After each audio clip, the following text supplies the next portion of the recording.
Hello, everybody.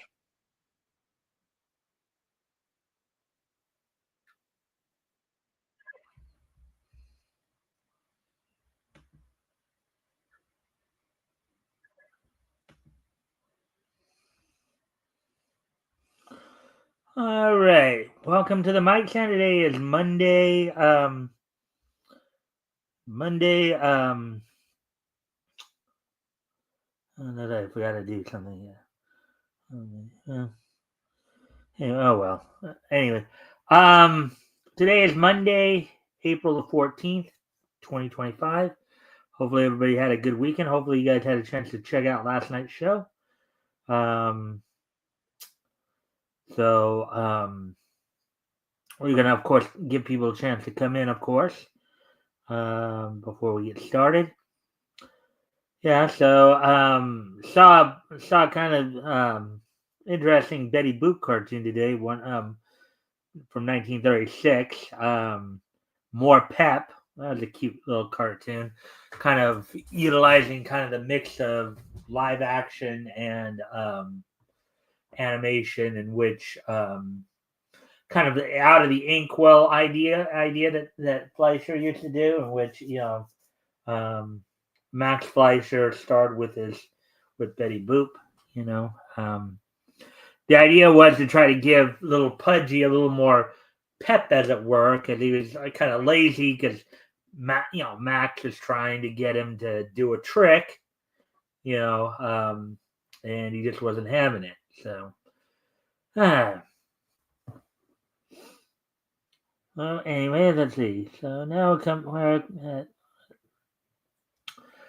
So, anyways, let's see what else.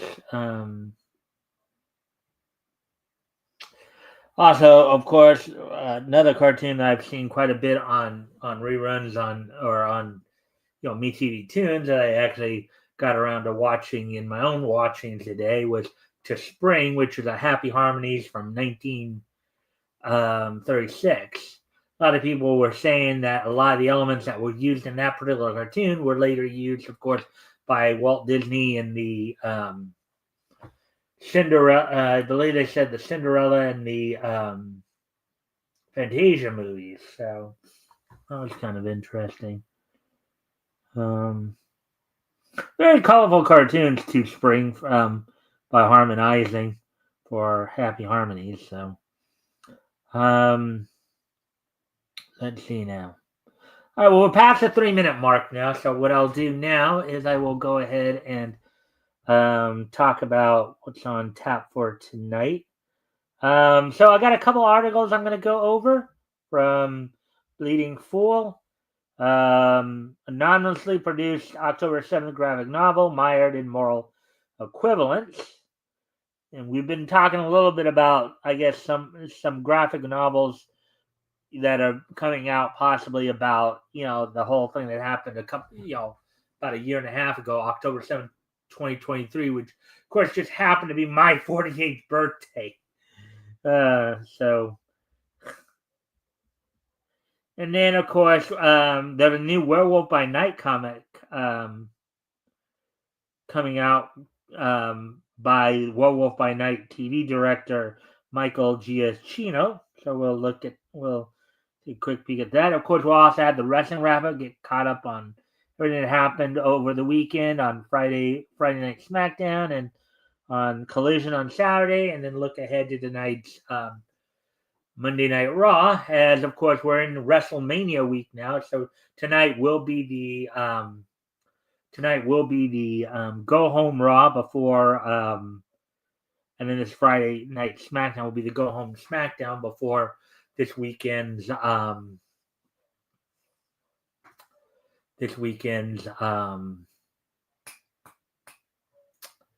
WrestleMania pay per view. So we'll be looking at that as well. Maybe even kind of at least getting caught up, everybody caught up with what the card looks like for this, what the two cards look like for this WrestleMania weekend, as they did announce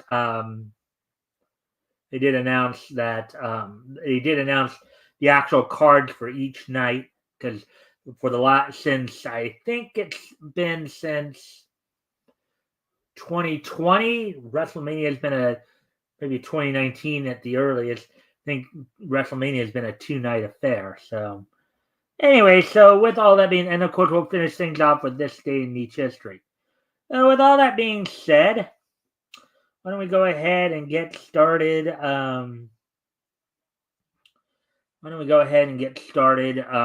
the material here. Let me go grab. Let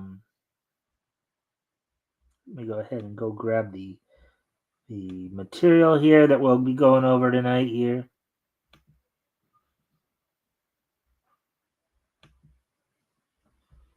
All right, so here we go. So this first article, and it's of course from our old buddy Avi. I know he's got a lot to say on this, considering his situation. Let's see now.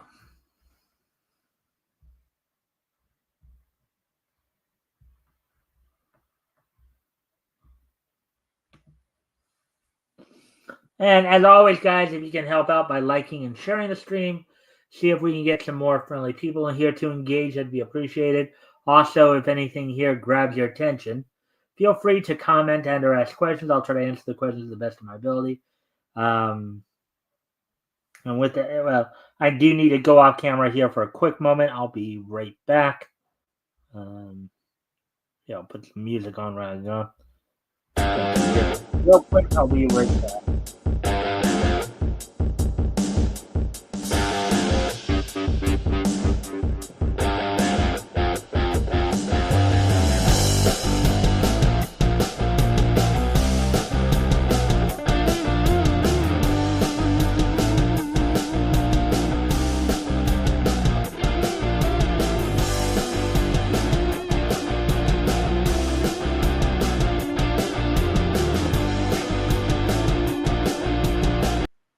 All right, I'm back. So let's get started here.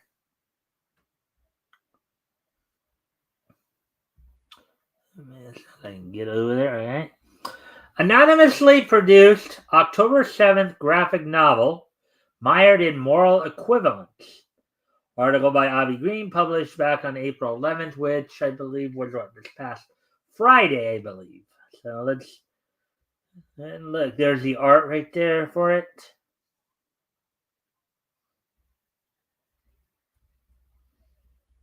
All right, so the Times of Israel reported about so this is Avi speaking, this is Avi's article. So the Times of Israel reported about a graphic novel being developed with a Canadian academic, and it looks like this product unfortunately relies on moral equivalence, blurring the differences between Jewish victims and Islamic aggressors, despite any claims to the contrary. I believe that last statement could be considered more of an opinion, but I guess we'll wait and see how Avi basically defends his position. As always, guys, as I said, if anything here grabs your attention, feel free to comment and or ask questions.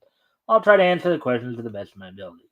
All right, so with that, let's look at this. So in the annals of graphic novels being written about the stories of those affected by the Hamas terror onslaught of October 7th, 2023, quote, Echoes of October, unquote, may be the first which the creators wish to remain mostly anonymous. The fictional kids-geared upcoming graphic novel has 4 child narrators from Gaza City, Toronto, Tel Aviv, and Drewstown in Daliat al-Carmel, each one telling their stories leading up until October 7th, the day on which each of their fathers was killed. Let's see. The Jewish-Israeli father from Tel Aviv was killed at the Nova Desert Rave, where he was working as a DJ, while the Druze boy's father, an elite IDF soldier, was killed fighting near Gaza, defeating the kibbutz communities. The Palestinian girl's father was killed as part of the wave of Gazan civilians who entered Israel on that day through the security fence to join the brutal assault. And the Canadian girl's father, they're not Jewish, was murdered during the onslaught at the kibbutzin, where he had been staying to help aid Palestinians. Now, of course, that was from the Israeli Today article. So now, as we continue on here, so this is Avi's response to what I just read there. This is Avi's response to what I just read. So we're supposed to care about somebody whose father participated in a mass jihadist attack on defenseless women and children, not to mention also men, and in allusion to what's further discussed below. We're also supposed to believe, quite literally, that he was dragged into this. I'm sorry, but this entirely obscures what influence the Islamic religion had in the whole tragedy, and how severe its indoctrination was all these years in the Hamas PLO enclaves, not to mention how taqiyya, deception, and naive conduct of specific victims made it possible for the jihadists to betray many of said victims. So Avi's not too now, as I understand it. Avi is he's a Jewish person who was born here in the States, born in Philadelphia, and did eventually move to Israel himself. That's as much as I understand. So he obviously might have a certain amount of bias here, in favor, just so everybody knows, in favor towards, obviously his own people. So, all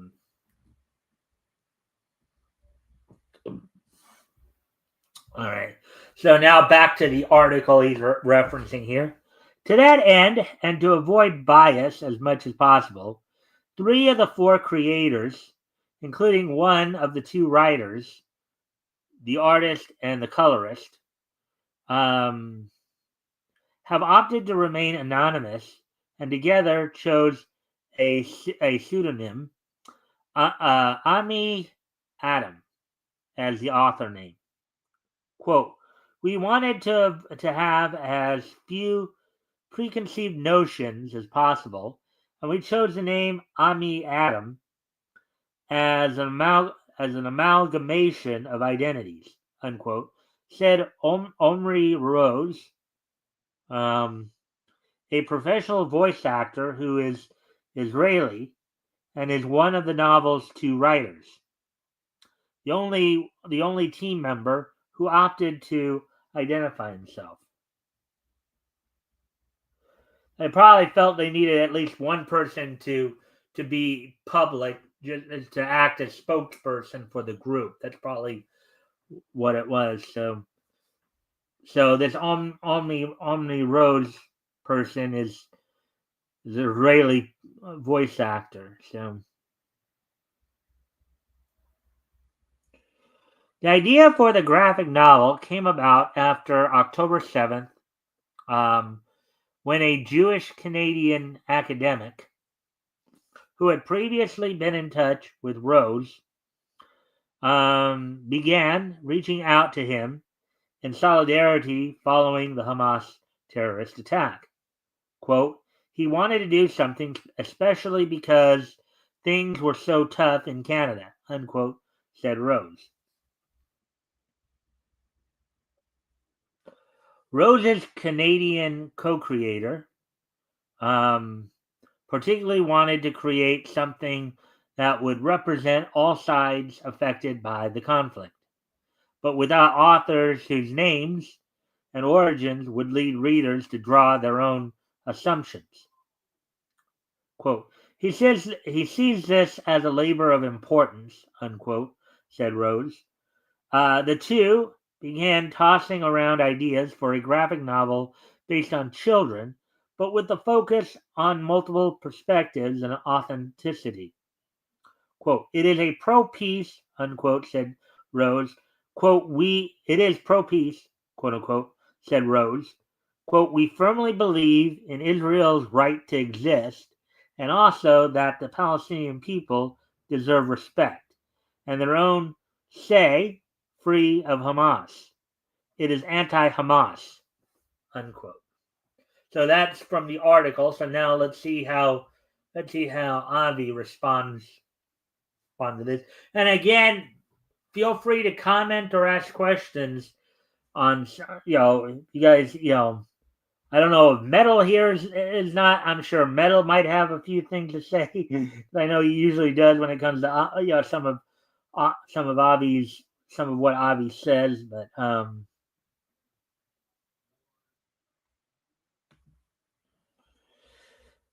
But anyway, so getting back to the article here. Unfortunately, so this is Avi speaking now. Unfortunately, this just sounds like another effort to legitimize the whole fabrication of a Palestinian Muslim Arab state at Israel's expense, obscure that many of the Gazan Islamists had nothing but hatred for the hostages, kept Arabic translated copies of Mein Kampf. For those of you who don't know what Mein Kampf is, that's basically a book written by, I think it was called Marx. Actually no, I think it's a book that Adolf Hitler actually read, I guess, in their households.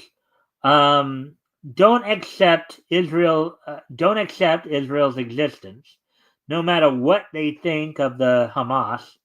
And, quote, multiple perspectives, unquote, is little more than clue of defeatism involved. Not to mention that, again, if they won't question whether the religion of peace had any influence in the horror of October 7th, then what good will this graphic novel be? So, before I read that next line there and get into the religion of peace is what I guess Islam calls itself. So Islam apparently calls itself the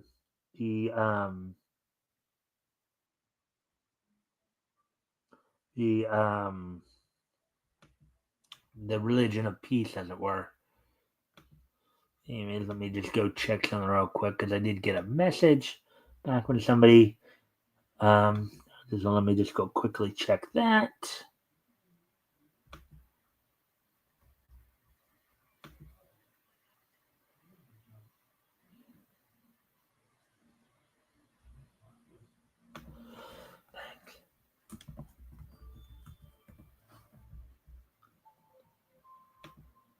All right, so if that being done and said. All right, so the following notes that, so that was Avi's last part of his statement.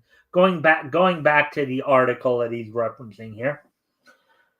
None of the deaths are explicitly explained, including the Gazan father, who is not a member of Hamas and instead is described as someone pulled into Hamas activities without much say in the matter. So this is from the Rose said that he and the other writer spoke with Gazan journalists and other Palestinians, as well as members of the Druze community, to create authentic storylines. So now this is, and I guess this is where we finish off the article. This is Avi's response to that last statement there.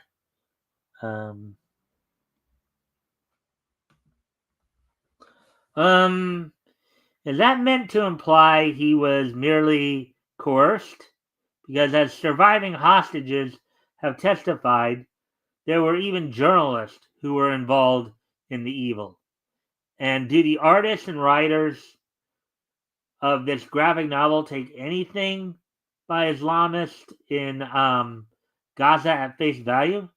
I'm sorry, but there's many clues here that this graphic novel, if any, will not offer any meat and potatoes perspective and will toe a PC line that forbids any objective view of the issues involved.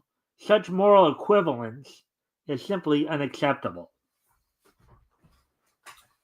So there we go with that one.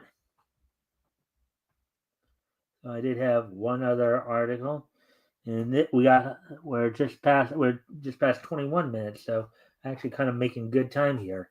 So let me get ready to move on to the next article here. So we got through that one.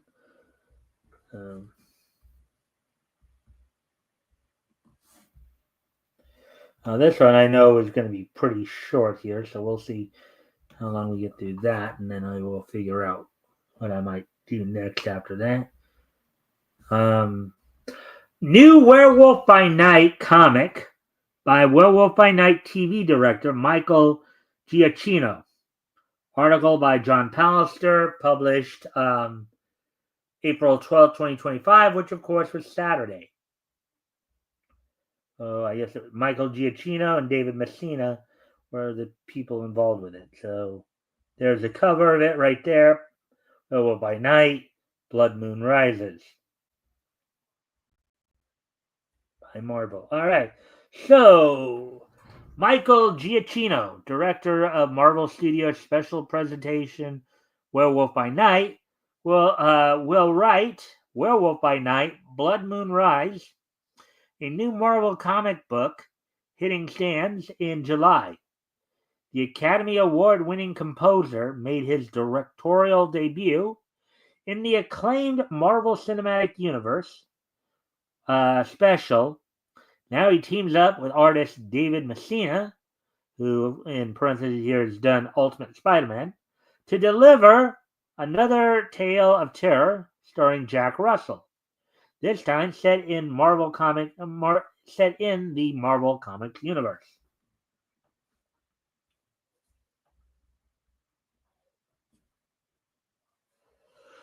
Werewolf by Night, Blood Moon Rise spotlights what makes Werewolf by Night such a captivating Marvel icon. With over 50 years of comics history, and 100 times as many bodies in his wake, in addition to Giacchino's story that pits the tortured hero against Dracula, the one-shot will also have a backup story by Jason Liu, writer of the current Werewolf by Night Red Band comic series, celebrating the character's history and future along with various bonus material. Quote, it could be a lost story from the original run, in a way, unquote, Giacchino said. Quote, there is a fun twist to that I think is going to be really interesting for people who are into Jack Russell and that lore, unquote. And there we go with that. And that was all via Marvel, of course. So that, as I said, that article went pretty quick. That was just a simple, I guess, release article. So now what I'm going to do now is I'm going to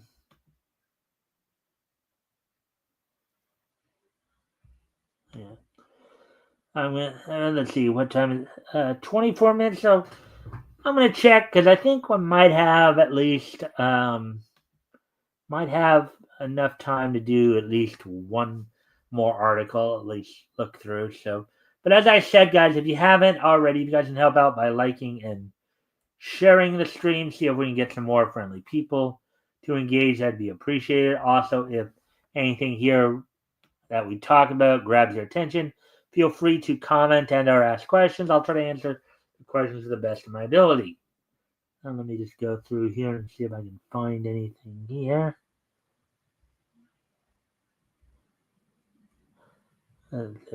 Just right now, I'm looking through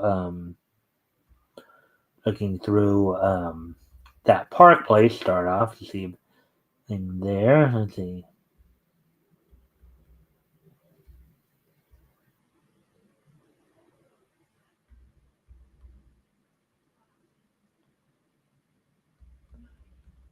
Mm-hmm. Let's see.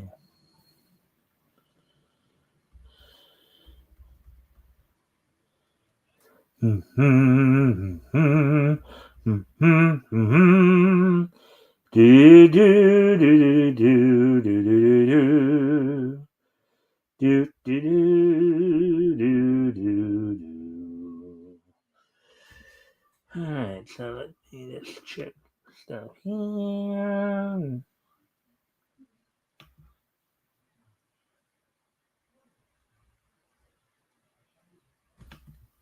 Let me go back.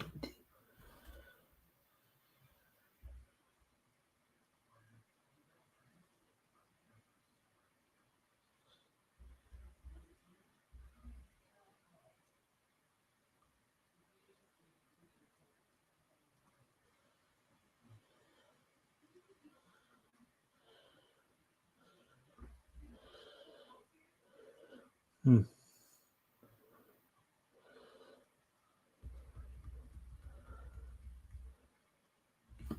Let me see some things here. Do.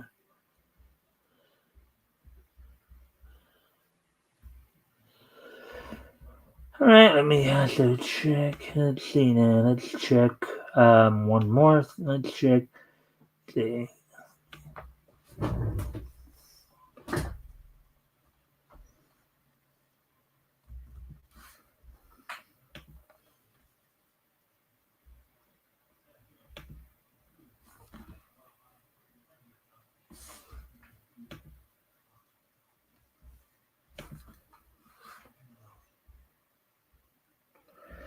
Here's for those of you. So okay, I just found something.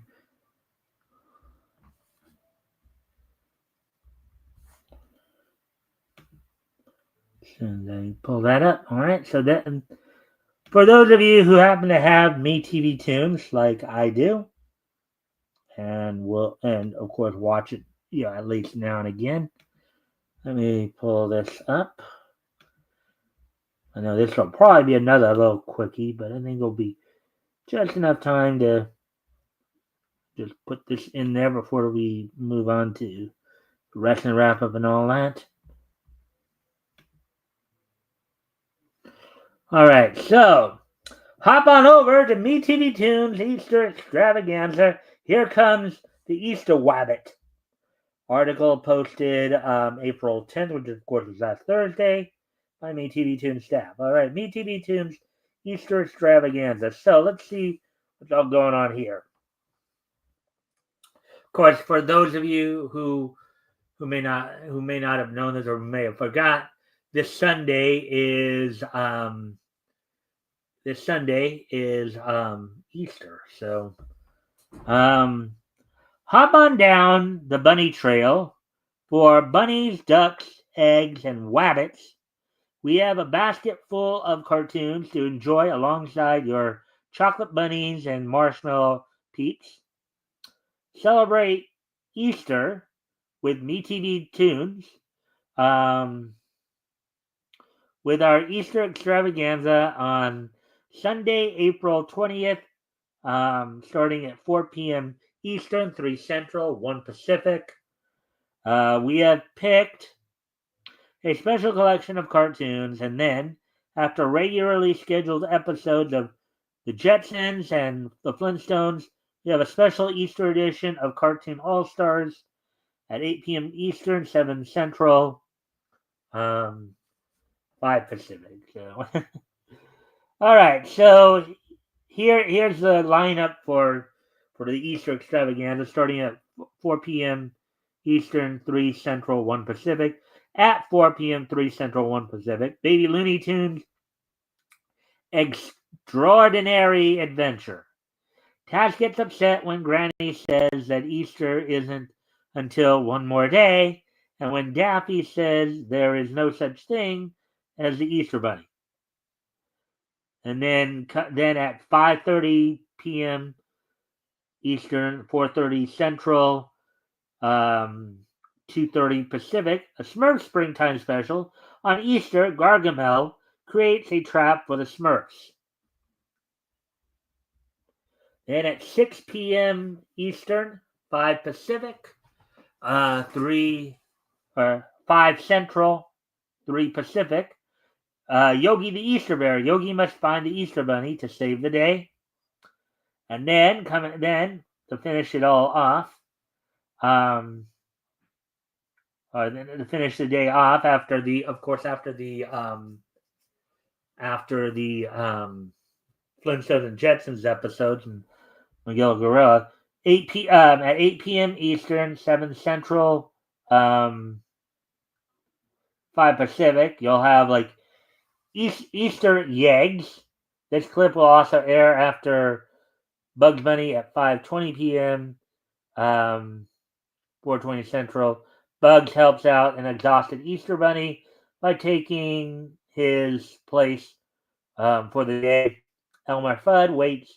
House party. Let's see, the Chocolate Chase featuring Speedy Gonzales and Daffy Duck, and then the Egg Cracker Suite featuring Oswald the Rabbit and his bunny friend. So for those of you who may not know or remember, Oswald the Rabbit was he was actually the star of Walter Lantz prior to Woody Woodpecker back in the 30s and into the early 40s.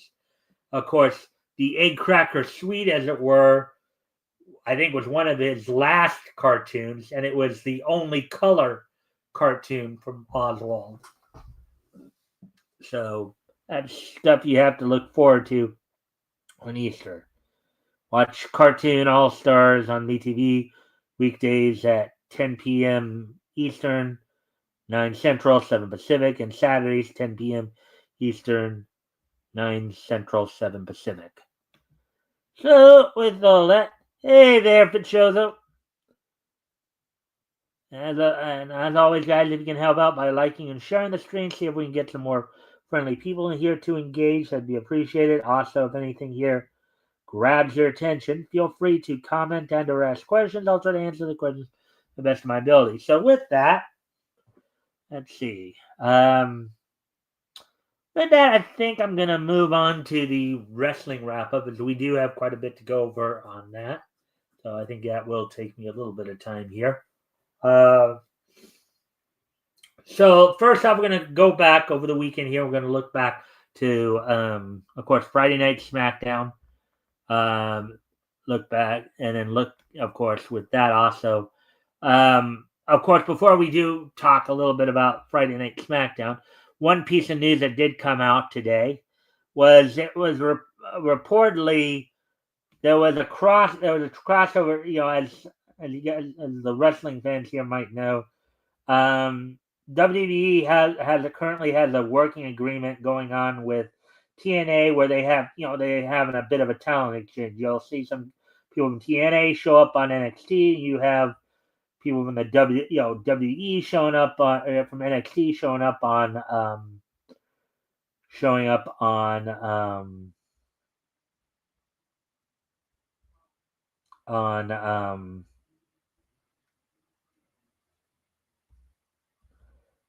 up on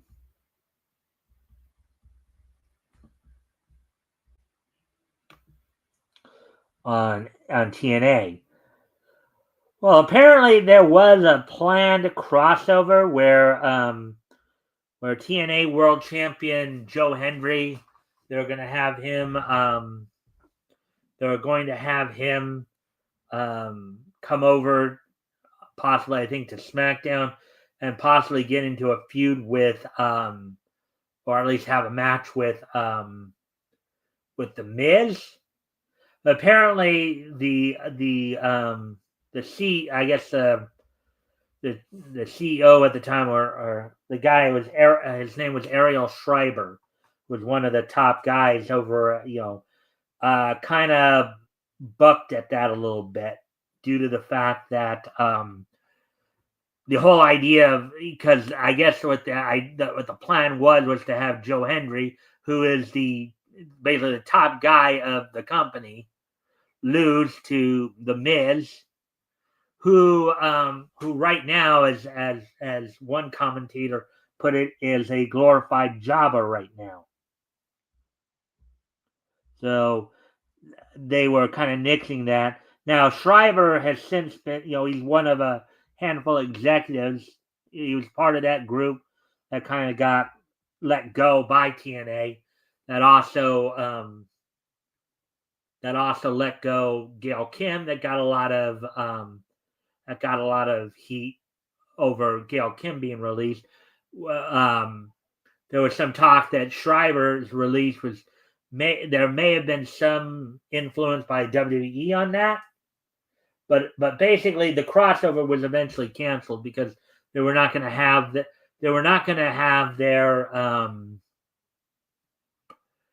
top. The TNA was not planning on having their top guy lose to, what some people would claim is a glorified jobber, basically, or glorified enhancement talent.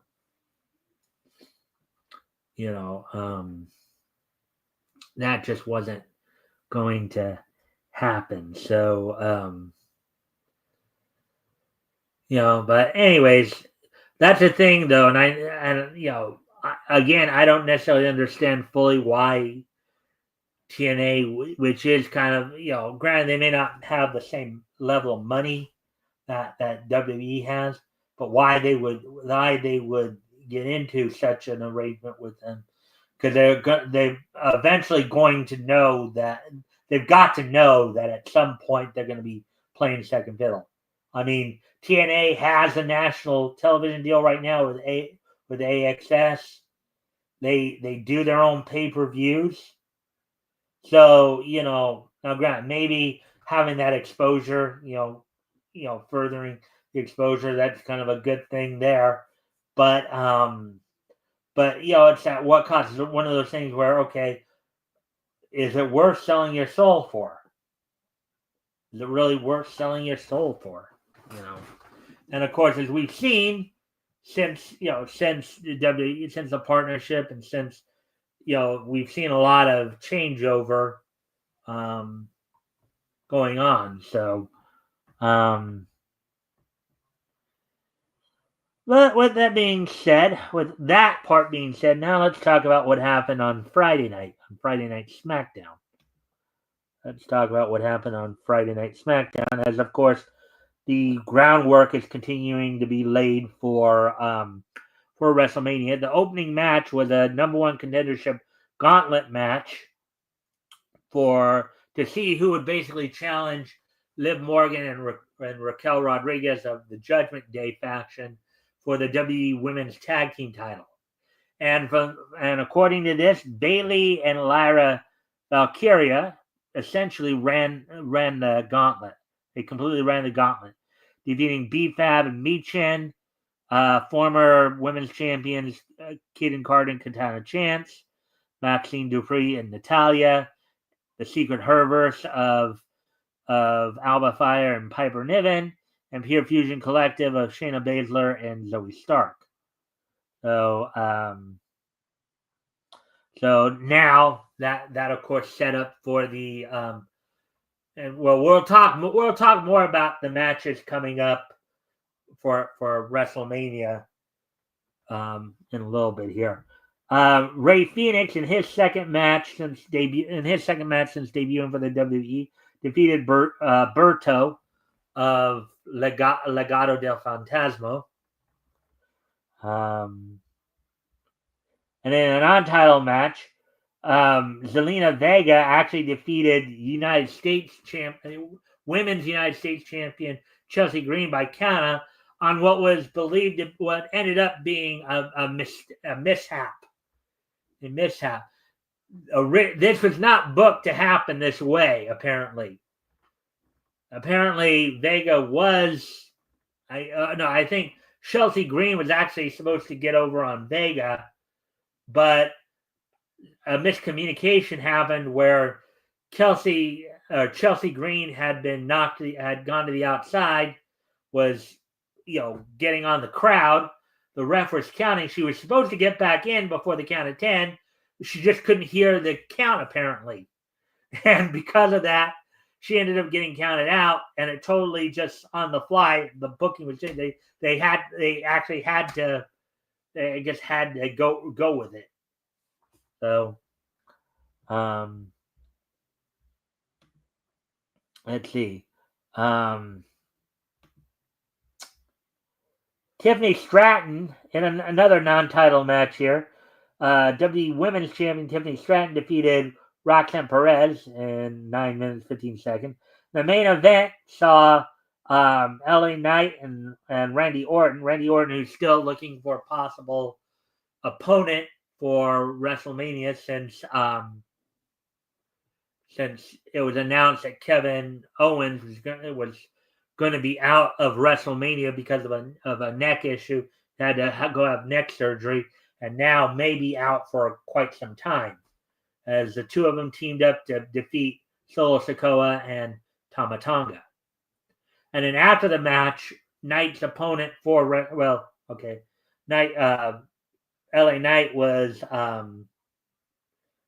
Knight was attacked by Jacob Fatu after the match. Now, looking ahead to tonight's Monday Night Raw, we move ahead here to Monday Night Raw here. I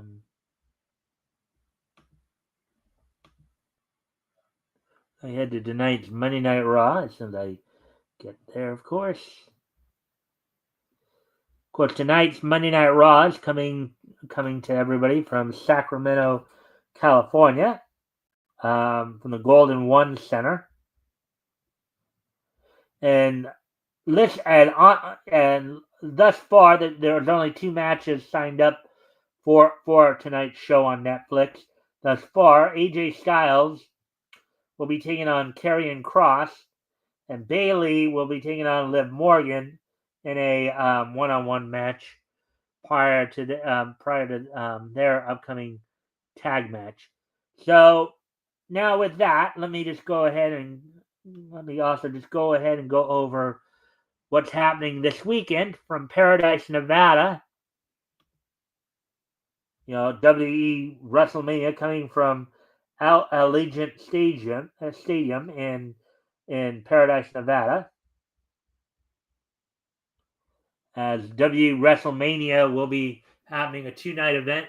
So for Saturday, this is the card for Saturday's WrestleMania. In a match for the WWE World Tag Team title, the War Raiders, Eric and Ivar, will be defending the titles against the New Day of Kofi Kingston and Xavier Woods, as apparently set up last week on Monday Night Raw. Rey Mysterio defends Mexico's honor against El Grande Americano in a single in the first ever non-title, non-gimmick singles match in WrestleMania history. Naomi takes on Jade Cargill. Jade Cargill looks to finally get her hands on Naomi in a match after it was revealed that Naomi was the one who put her out for 2 months. In a match for the United States title, LA Knight will be defending the United States title against Jacob Fatu, who attacked LA Knight on this past Friday night SmackDown, trying to soften them up for the. In a match for the WWE Women's title, Tiffany Stratton defends against Charlotte Flair. Charlotte Flair, who's looking to become a 16-time world champion after having won the Royal Rumble this year. In a match for the WWE World Heavyweight title, Gunther defends against the men's Royal Rumble winner, Jey Uso. And the main event for night 1, Saturday, in a triple threat match, CM Punk, who will have Paul Heyman in his corner, who called in his favor as that, will be facing Seth Rollins, and they will, of course, also be facing Roman Reigns.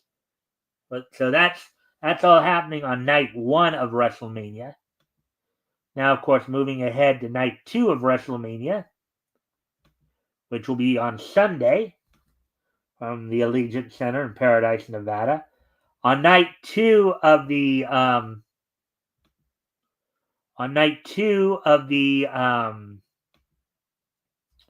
night 2 of WrestleMania, on Sunday, you will see Liv Morgan and Raquel Rodriguez of the Judgment Day defending the WWE Women's Tag Team titles against Bayley and Lyra Valkyria. In a Sin City street fight, the Scottish Warrior Drew McIntyre takes on Damian Priest. In a one-on-one singles match, AJ Styles takes on Logan Paul. In a fatal four-way for the Intercontinental title, Braun Breaker defends the title against Finn Balor, Penta, and Dominic Mysterio. Of course, Finn Balor and Dominic Mysterio from the Judgment Day faction. In a triple threat match for the Women's World title, Io Sky defends against former champions Rhea Ripley and Bianca Belair. And in the main event for Sunday, in a match for the WE and for the undisputed title, which consists of the WE and Universal title, Cody Rhodes defends against John Cena. So that's all we have for the WWE side of things. Now to go back to see what happened on this over the weekend's Collision. As of course we have some advancements in the Owen Hart tournament.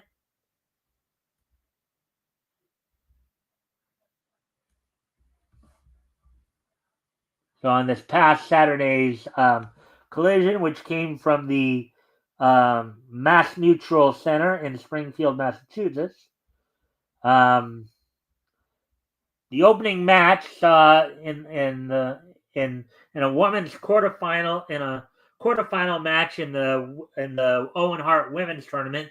The winner of said tournament. So the winners of the Owen Hart tournaments this year will each get a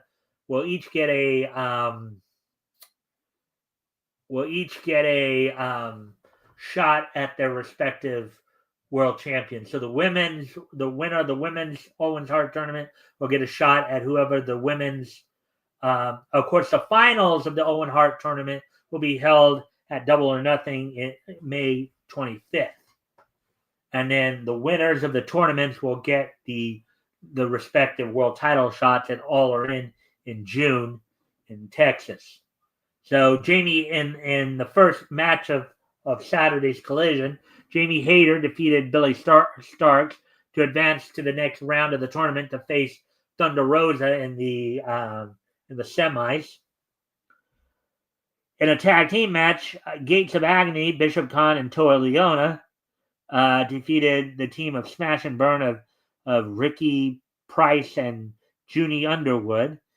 Using it as an opportunity to basically set out a challenge to the AEW World Tag Team Champions, the Hurt Syndicate. Anthony Bowens, in his first match on Collision since his defeat of Max Caster at Dynasty, defeated Blake Christian in just over 9 minutes. In a 2-on-1 handicap match, Megan Bayne, coming off of her defeat at the hands of Toni Storm, as she challenged for the AEW Women's World Title. Megan Bayne, with Penelope Ford in her corner, defeated Kelly Madden and LMK in a 2-on-1 handicap match. Kevin Knight continues to impress in AEW, coming off of his loss in the first of the men's quarterfinal matches to Will Ospreay, comes back, rebounds and defeats AR Fox in a singles match in just over 8 minutes. In a match that was set up earlier in the night, FTR, showing a change in demeanor apparently. They defeated Angelo Parker and Matt Menard, who had Daniel Garcia in their corner, in just over in about 3.5 minutes. Earlier in the night, FTR came out to explain why they turned on Edge. And of course, as they explained it, they called Tony Schiavone into the ring, which Nigel McGuinness was trying to tell him, no, don't go in the ring. Don't go in the ring. And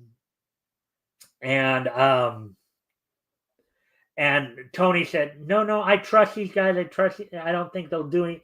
So Tony goes in there because Tony had some choice words for FTR as to what happened when they turned on Edge. And he, of course, repeated what they said. And then, of course, they attacked him. And they were about to spike pile drive him until Nigel McGuinness got up and basically saved Tony from them pile driving. Basically, they let him go. And then, Nigel told Tony, go in that corner. And, and Nigel basically stood between Tony and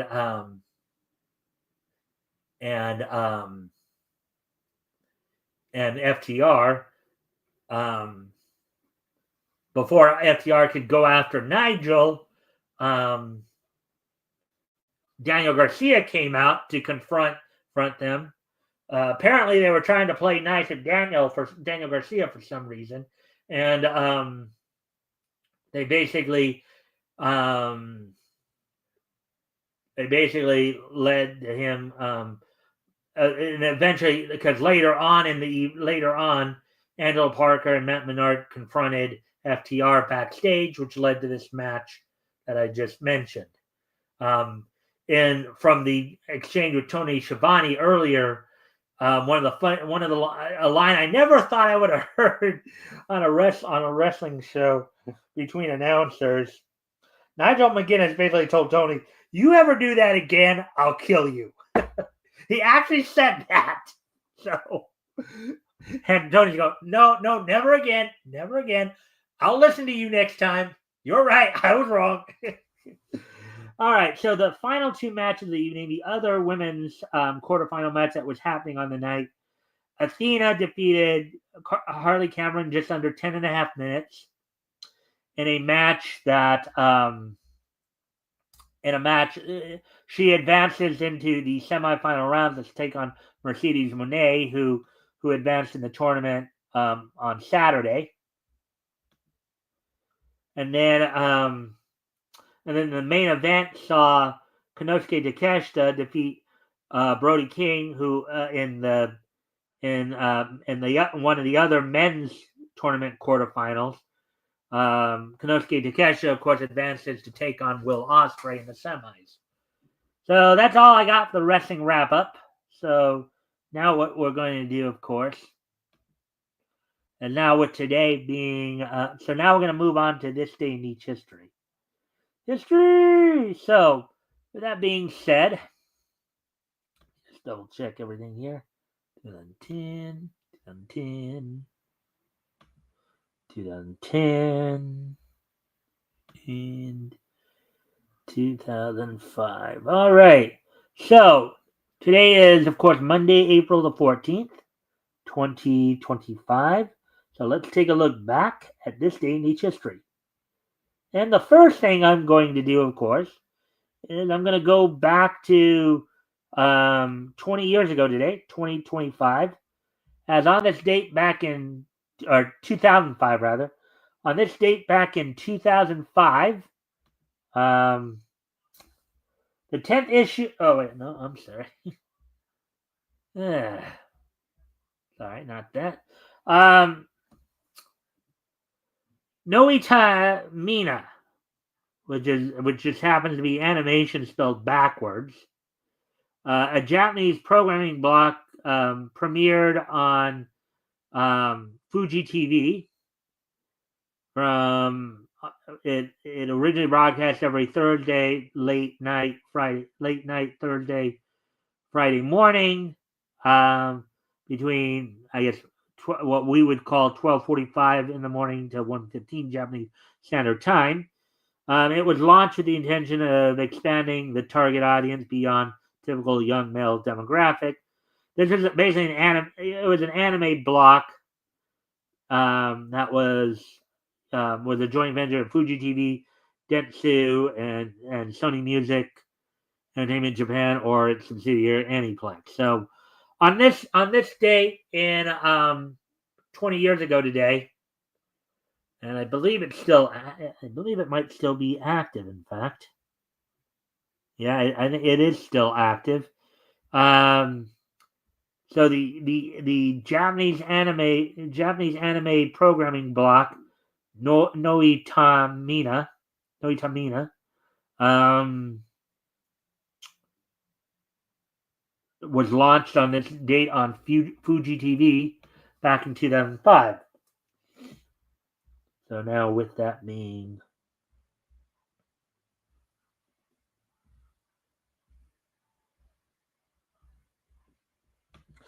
right, so with that being said, now of course, get ready to move on to the next piece of niche history. As we move ahead to 2010, which of course was um,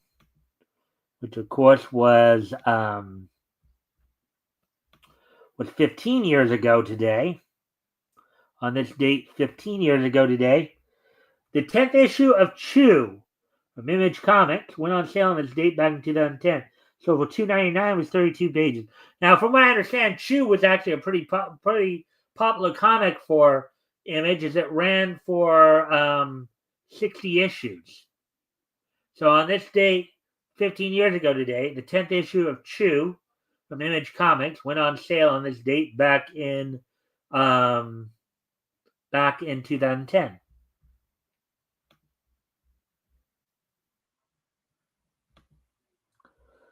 And what we have found today is that 2010 is just so nice that we're going to hit it twice, at least twice.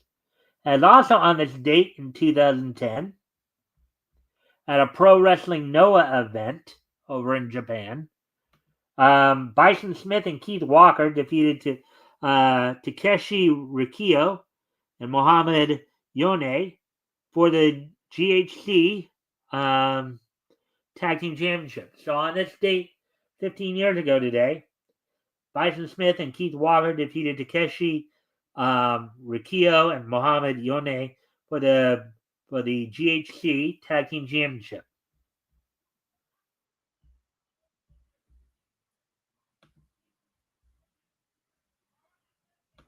And finally, on this date in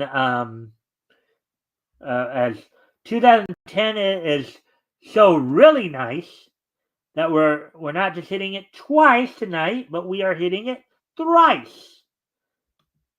As also on this date in 2010, 15 years ago, date 15 years ago in 2010,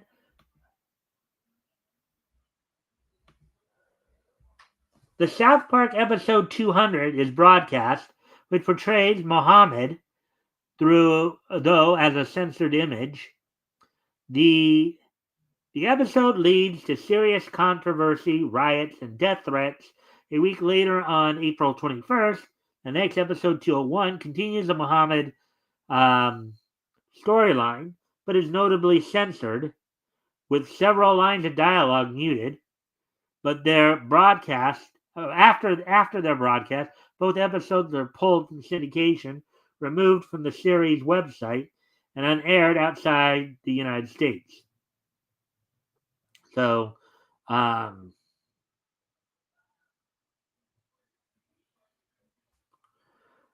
anyways, so it apparently led to some controversy. So that happened on this date 15 years ago. The episode 200 of South Park aired amidst great controversy. All right, so with that being said,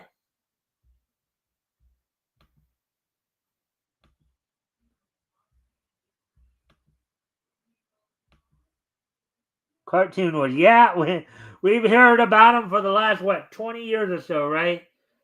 Somebody somebody with particularly with the adult animated cartoons or adult animated comedies, they'll do something that borders on what people would consider offensive, and then we get into cartoon wars, as you put it there, Fitzjozo. So with that, I thank everybody for being here tonight. I hope everybody enjoyed the show. We will, of course, be back here tomorrow night with Morning News, and of course, this Sunday we'll be continuing our look back through comics that went on sale in April 1940. Metal will be my co-host on that evening. So hopefully you guys will be back here every night, of course, for the Needs Newscast for our look back on comic history. With that, I thank you all for being here, and I hope to see everybody back here tomorrow.